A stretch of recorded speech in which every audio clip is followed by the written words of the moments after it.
নমস্কার বন্ধুরা। আজকে তোমাদেরকে বলবো কিভাবে ঘরোয়া একদম জৈব সার দিয়ে এইরকম তোমরা পদ্ম ফুল চাষ করতে পারবে, যাদের গাছে একদমই পদ্ম ফুল আসছে না, শুধু পাতায় ভরে যাচ্ছে বা একটা দুটো ফুল হচ্ছে।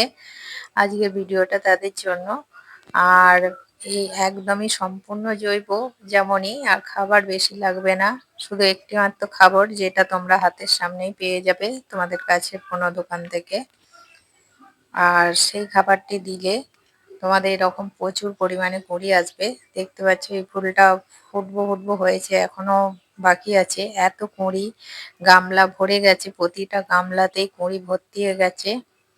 জৈব খাবারে যদি কাজ করি আমরা, তবে একটু অপেক্ষা করতে হবে, ধৈর্য দিতে হবে, তারপরেই তোমরা ফল পাবে। দেখতে পাচ্ছ এখানে এত পরিমাণ কুঁড়ি এসেছে, প্রতিটা স্ট্যান্ড লিভের গোড়া থেকে একটি করে কুঁড়ি উঠেছে। এইটা আমার নিউ স্টার, ছোট ফুল হয়, প্রচুর ফুল হয়। আর এইটা অনেক পুরানো, 3 বছরের এই পদ্মটা, কিন্তু প্রতিবারই একটা দুটো করে ফুল হয়। রাসায়নিক ফুল সার দিতাম, কিন্তু আজ থেকে 2 মাস আগে আমি ঘরোয়া ভাবে জৈব সার দিয়েছিলাম। আর পুরো টিউবারটা একটা ছোট গামলার মধ্যে বসানো ছিল, তাই থেকে তুলে সব টিউবারটা একসাথে এই গামলার মধ্যে বসিয়ে দিতে এত কুঁড়ি এসেছে। প্রতিদিন দুটো তিনটে করে ফুল দিয়েই চলেছে, দেখতে পাচ্ছ বন্ধুরা। আর এটা শুধুমাত্র জৈব খাবারেই হয়, রাসায়নিক খাবার আমরা দিলে তাড়াতাড়ি গাছ নষ্ট হয়ে যায়। তোমরা কিভাবে এর পরিচর্যা করবে সেটা আজকে তোমাদের বলে দেবো। এই ফুলটার সাইজটা এরকমই, তবে খুব একটা ফুটতে চাইছে না। আমি ফুটিয়ে দিচ্ছি ধরে। দারুণ দেখতে, হালকা পিঙ্কের উপরে সাদা। তোমরা যারা পদ্মের শৌখিন, তারা এই নিউ স্টার আইডিটা লাগাতে পারো। এটা অজস্র ফুল দেয় ছোট ছোট, আর বড় ফুল হলে একটু কম হয়, তাও অনেক হয়। প্রতিদিনই ফুটতে থাকে একটা দুটো করে। আর এই বর্ষাকালে বৃষ্টির জল যত পাবে ততই কুঁড়িগুলো লম্বা হবে, আর পাতার সাইজও বড় বড় হবে। দেখতে পাচ্ছ ফুলগুলো কত বড় বড় কুঁড়ি হয়েছে, তবে ফুটতে এখনো অনেক দিন সময় নেবে। প্রথমেই বলবো, যারা জৈব খাবারে গাছ করছো তাদের একটু ধৈর্য দিতে হবে। যেমন আজকে সার দিলাম আর কালকে ফুল চাইলাম, এরম করলে কখনোই হবে না। জৈব সার দেওয়ার পর একটু ধৈর্য ধরলে তোমরা গাছ ভরে ফুল বা ফল পাবে। যেমন প্রথমেই তোমাদের কি করতে হবে, জল সবসময় পরিষ্কার রাখতে হবে। এই যে শ্যাওলাগুলো পরিষ্কার করে দিতে হবে। যত জল পরিষ্কার রাখবে তত বেশি কুঁড়ি আসবে। এখন যেহেতু বর্ষাকাল, এখন আর জল চেঞ্জ করতে হয় না, কিন্তু গরমের দিকে প্রতিদিনই জল চেঞ্জ করতে হয়। আর এইরকম শ্যাওলা বা শুকনো পাতা, পচা পাতা সব তুলে জল সবসময় পরিষ্কার রাখতে হবে। জলে যেহেতু মশা জন্মায়, তার জন্য তোমরা এইরকম ছোট ছোট পানা দিয়ে রাখতে পারো, তাহলে মশাটা হবে না। মশার লার্ভা যে ডিম পাড়ে, এরকম কচুরিপানা ছেড়ে রাখলেও হবে না। আর গুঁড়ো পানাও তোমরা ছাড়তে পারো, তাহলে জলটা পরিষ্কার থাকবে। আর এই যে ছোট ছোট পাতাগুলো ভাসছে, এইগুলো তোমরা কেটে ফেলে দিতে পারো, তাহলে জলটা অনেকটাই পরিষ্কার হয়ে যাবে। আমি এই ছোট পাতাগুলো সব তুলে দিই। যতক্ষণ না বড় বড় স্ট্যান্ড পাতা আসবে ততক্ষণ কুঁড়ি আসবে না গাছে। এরকম যে লাল হয়ে গেছে পাতাগুলো, দেখো আমি সব পাতা এরকম শুকনো সব পরিষ্কার করে দিয়েছি। আর ফুল ফোটার পর অবশ্যই ভেঙে ফেলে দিতে হবে। শুকনো ফুলটা যদি না ভাঙা হয় তাহলে বিষটা তৈরি হবে, বিষটা তৈরি হলেই ফুলটা কম হবে। যার কারণে আমি প্রতিবারই ফুল ফুটে যাওয়ার পর ফুলটা তুলে দিই, শুকনো ফুলটা একদম গোড়া থেকে একটুখানি জলের ওপর থেকে রেখে ভেঙে দিতে হবে। এইটা যেমন কত লম্বা হয়েছে ডাঁটটা, এর একটুখানি মানে 1 গাঁট মতো জলের উপরে থাকবে ডাঁটটা, সেই রকম করে ভেঙে দিতে হবে। একদম জলের নিচে থেকে ভাঙলে হবে না, তাহলে ওই ডাঁট থেকে পচন ধরবে, একদম টিউবার নষ্ট হয়ে যেতে পারে। তাই জন্য জলের ওপর থেকে একটু ভেঙে দিতে হবে। আর রোদ থাকবে এমন জায়গায় রাখতে হবে। পদ্ম গাছে প্রচুর রোদের প্রয়োজন হয়, ছাওয়া জায়গাতে কিন্তু খুব একটা ভালো ফুল দেয় না। পুরোপুরি একদম রোদ পেলে সারাদিন প্রচুর পরিমাণে কুঁড়ি আসবে। দেখতে পাচ্ছ এত কুঁড়ি, গুণে শেষ করা যাবে না, অগণিত কুঁড়ি এসেছে, একদম ছোট ছোট গামলার জলের নিচে থেকে উঠছে। এই যত স্ট্যান্ড পাতা উঠেছে তত ওই কুঁড়ি আছে গাছটায়।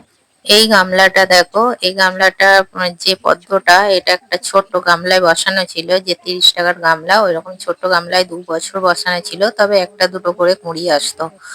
তবে আজ থেকে মাস দুয়েক আগের কথা বলছি, 2 মাস আগে এই গামলাটায় মাটি, যে কোনো গার্ডেন সয়েল, যে কোনো মাটি নিয়ে আমি একটি খাবার দিয়ে এতে বসিয়েছিলাম।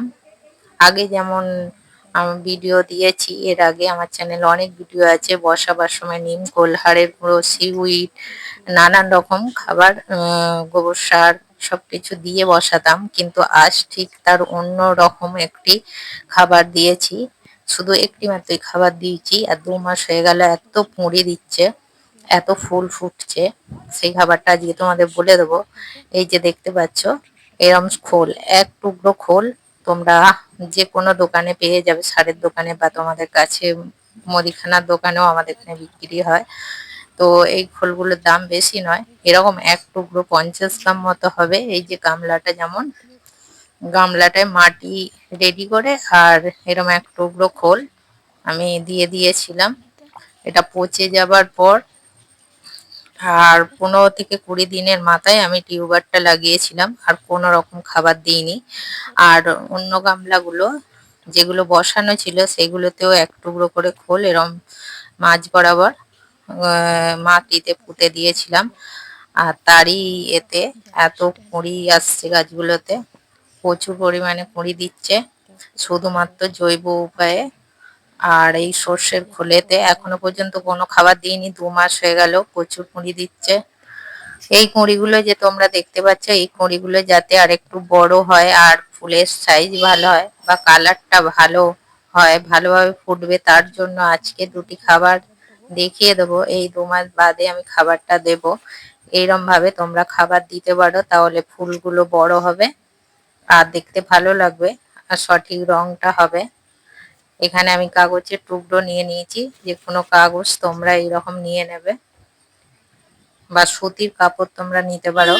একদম টেরিকট হলে হবে না, যে কাপড় জলেতে পচবে সেরম সুতির কাপড় নিতে হবে। এখানে দেখতে পাচ্ছি একটা চামচ নিয়ে নিয়েছি, এই চামচের 1 চামচ করে এখানে নিচ্ছি হাড়ের গুঁড়ো, আর এই চামচটারই 1 চামচ করে নেবো সিউইড, সমুদ্র যে শৈবাল, সম্পূর্ণ এটা জৈব, একদম অর্গানিক। এই চামচটা 1 চামচ নিচ্ছি, এটা দুটোতে দেব 1/2 চামচ করে, তাহলে 1/2 চামচ করে প্রতিটাতে দিয়ে দিচ্ছি হাড়ের গুঁড়ো আর সিউইড। এই দুটি খাবার, সিউইডটা দিলে ফুলটা ভালোভাবে ফুটবে, সাইজটাও বড় হবে, আর হাড় গুঁড়োতে ফুলের যে ডাঁটটা শক্ত হবে, যেমন হেলে পড়ছে সবসময় নরম ডাঁটটা, তো গাছগুলো মজবুত হবে, তার জন্য হাড়ের গুঁড়োটা দেয়া। বসাবার সময় যেমন কোনো খাবার দিইনি, তেমন এইটা ফুল যে কুঁড়িটা ফুটবে তখন এই যদি খাবারগুলো দেয়া যায় তাহলে কুঁড়িটা ভালোভাবে ফুটবে। এবার চলো তোমাদের দেখিয়ে দিই কিভাবে দেবে। এর আগের ভিডিওতে অনেকবার দেখিয়েছি যে পদ্মে গাছে খাবার কিভাবে দিতে হয়, তবুও আর একবার দেখিয়ে দিচ্ছি। এই যে গামলাগুলো দেখছো, এখানে আমি 4টে পুড়িয়া করে নিয়েছি, এরম পুড়িয়া করে দিয়ে দেবো আমি। এই যে গামলাটার চারপাশ দিয়ে টিউবারটা আছে, টিউবারের একদম গা ঘেঁষে দিলে হবে না, চারপাশ দিয়ে টিউবারটা ঘুরছে আর মাঝ বরাবর দিতে হবে, একদম মাঝখানে কাদার মধ্যে পুঁতে দিতে হবে, এইভাবে ঠিক একদম মাটি থেকে 1 পাউন্ড নিচে পুঁতে দিতে হবে। প্রতিটা গামলাতেই আমি দিয়ে দেবো এইভাবে একটি করে পুড়িয়া। আর এটা 15 দিন অন্তর দিলে ফুলগুলো খুব বড় বড় হবে আর কুঁড়িগুলো ভালোভাবে ফুটবে। এই গামলাটাও দিয়ে দিচ্ছি। যে গামলাতে ফুল আসেনি সেটাতেও দেয়া যাবে এই খাবারটা, যাদের গাছে এখনো ফুল আসেনি তারা ওই 15 দিন অন্তর একটা করে খোল ওই রকম 50 গ্রাম মতো খোল ওই মাটির ভেতরে পুঁতে দিতে পারো। আর 15 দিন অন্তর এই সিউইড আর হাড়ের গুঁড়ো পুড়িয়া করে দিলেই প্রচুর পরিমাণে ফুল আসবে। তবে বন্ধুরা, এই ছিল পদ্ম গাছের পরিচর্যা। ভিডিওটা কেমন লাগলো জানাবে, ভালো লাগলে একটা লাইক করে দেবে, শেয়ার করবে, আর নতুন বন্ধুরা আমার চ্যানেলটিকে সাবস্ক্রাইব করে পাশে থাকবে।